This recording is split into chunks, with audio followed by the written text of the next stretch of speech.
Scouts, and today we have the lovely Joseph Connor with us, who starred in the original cast of Wicked alongside Idina Menzel, went on to be in Lord of the Rings, and what else? Flashdance, We Will Rock You. It's insane. Yeah, it's been a crazy career so far. So what was it like? You went straight from school into Wicked? Yeah, I mean, I basically went against my parents. I snuck down to London, did a couple of open auditions for the show, and then was very lucky because the choreographer liked me, and I kind of went into the show as a 17-year-old, having no clue about what I was doing. So you learned on the job? Oh yeah, completely. Learned on the job, learned the hard way. But what was it like being around the original cast in London? You have some great... some insane people in it. I mean, like, you look at the people like Jai Frasker, Simon Adkins, Carrie Ellis, Katie Riley-Jones, you know, and that's not forgetting people like Idina Menzel, Adam Garcia, Miriam Margolyes, Nigel Plain. It was incredible. Like, it was such a great start for me. I think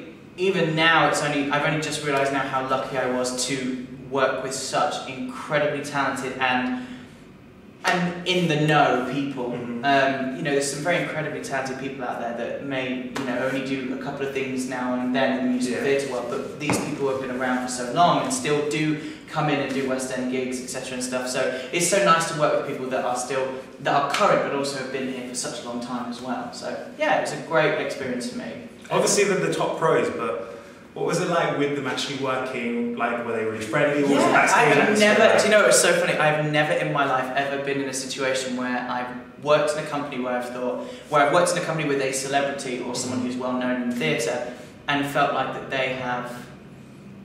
they are throwing their weight around, as you would say, or having diva fits. I mean, that just doesn't happen at all. I think it's something that's a big myth that people think about, but it's, you know, you look at people like Idina Menzel, who was so sweet, very lovely, always very encouraging. Laura Michelle Kelly, that I worked with in Lord of the Rings, who was, again, incredibly encouraging, such a lovely person. Sabrina Aloesh, who's a good friend of mine now from We Will Rock You. Let's talk a little bit about Lord of the Rings. Alright, okay. If I'm not mistaken, am I right in saying that you covered maybe 30 roles in that show? No, I covered 45. Covered 45 ensembles. 40? How are there even that many parts?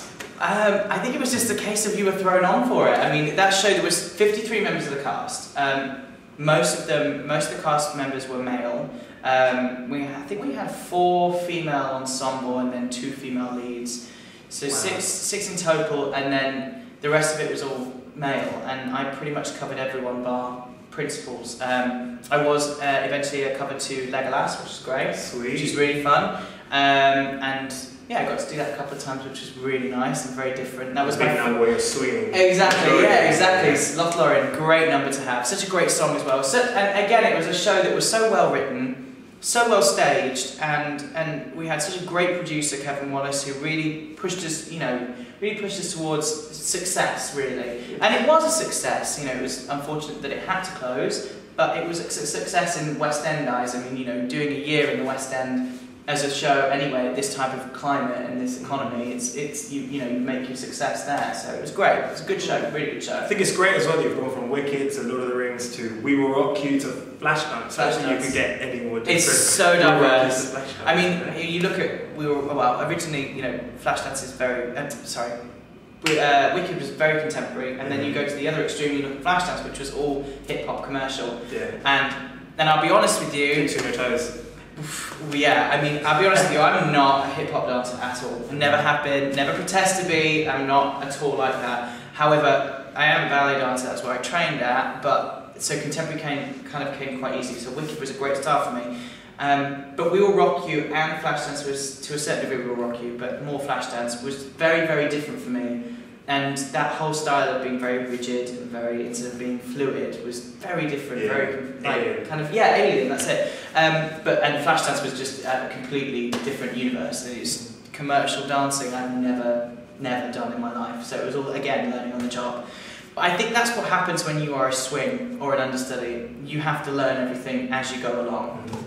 You can't, the only way you know that you can swing well in a show is if you do it over so many years. Like, if you've done so many shows that swing, then you know that you can swing. It's a craft you have to hone, yeah? It's something you have to really hone down. Like, my first job was swinging was Lord of the Rings. So I was thrown in at the deep end big time. I had they gave me 45 tracks and said, there you go, and go. So it was kind of like coming from just having my own one track in Wicked to having 45 was insane. It's a massive compliment to you though, your talent. Oh my god, incredible compliment. Slot into all of incredible, and you know, I try and live up to that, like the fact that, you know, you do have a lot of pressure on you, because when they say, right, here's your 45 tracks, they kind of expect you to be able to do it. So you have to live up, you try and live up to it. But no, I've loved it. It's been such a great time in the West End. And I mean, I've just been away doing a ship with Royal Caribbean as a singer. So it was like, yeah, it was a cruise. It was so nice. 6 months, chilled out, sun. You know, well, not really that much sun to be honest, but I am pale. But you know, really nice sun and like chilled out, nothing too stressful. And then, you know, you come back into audition season now, so it's then kind of like, what's around the corner type thing. Yeah, it's mental, really mental at the moment. Right, tell us something that people might not know about musical theatre performing in the West End, and something unusual, quirky. Something unusual and quirky. I guess maybe the fact of the people always assume that everyone is a certain way. Like everyone's very much like, oh, lovey darling, and very, very, you know, sweet. You think ab fab and you kind of think musical theatre. Not really, but you know what I mean. That whole kind of ethos on everything is how it's kind of portrayed. And actually, it's quite the opposite. I mean, I live on that. Everyone lives up to that at certain stages in their career, but it does become a job. There is a magic to it that obviously you guys don't know. Well, you see, but we know how it's done. But that magic is kind of, you know, it's done once and you have to refine it every night. But it does become a job, and you do find yourself having some really bad days. Yeah, it's like anything. It's like anything. It's like any job. And I think people sometimes maybe don't always see that. Do you know what I mean? I think they always think that, oh wow, you know, it is an incredible job. I'm not getting away from that. And they always go, oh, it's such an incredible thing that you're doing this and you're flying and you're doing this and everything. And you kind of, sometimes you go, well, it is, and you have to think back and go, actually, no, yeah, it is an insane, incredible lifestyle to have. And so I think sometimes what you do get is people kind of get maybe a bit complacent about what they think and how they think of things. But no, it's, yeah, maybe you didn't know about that. How about your dream role? My dream role. I know it's a bit of a cheeky question to ask. No. My dream role. I've got a couple. My dream show would be Book of Mormon. Oh, what's coming? Which is coming. So if you're out there listening, any of the producers of Book of Mormon, please give me a job. But I'd love to do Book of Mormon. My favourite role, I'd love to go back to Wicked and do Fiyero. I would, because it's where I started, and it was always the one. Yeah, it's kind of full circle, but it's always one of those. That character is just so fun, and it's to a certain degree very much how I was at school. Very laid back and didn't really do much work, but kind of just breezed through it. But it's got that relatable quality, doesn't it? Exactly, and I love that about that character. It's so chilled out, there's nothing too stressful, and you can have fun with it, and I'd love to go back and do that. And the show, again, it's a fun show, the production company are lovely, and it's just a nice atmosphere to work with. And maybe, I think, Pinocchio and Shrek would be my favourite, one of my favourite character roles that I'd like to go and do, just because that voice and the whole style and how he's this piece of wood that's been carved into a board. I just love to do all that stuff. So, I mean, to be honest, I'm not going to be picky, but those are my kind of favourite ones. My favourite show, Book of Mormon, and those two roles I'd love to do at some point. Well, good luck. I'd love to see a Book of Mormon. Actually. Right, you're going to sing us something now, aren't you? I am. I'm going to... Not something you usually sing, because in musical theatre you're going to do a little twist on a more... I'm going to take a little bit from Bruno Mars's Billy Let. Oh, sweet. Okay. I wanna be a billionaire so freaking bad, buy all of the things I never had.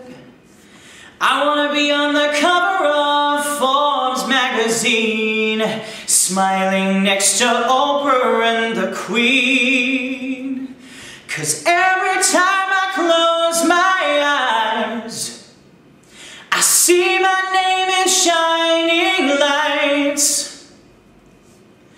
A different city every night, I swear. The world better prepare for what I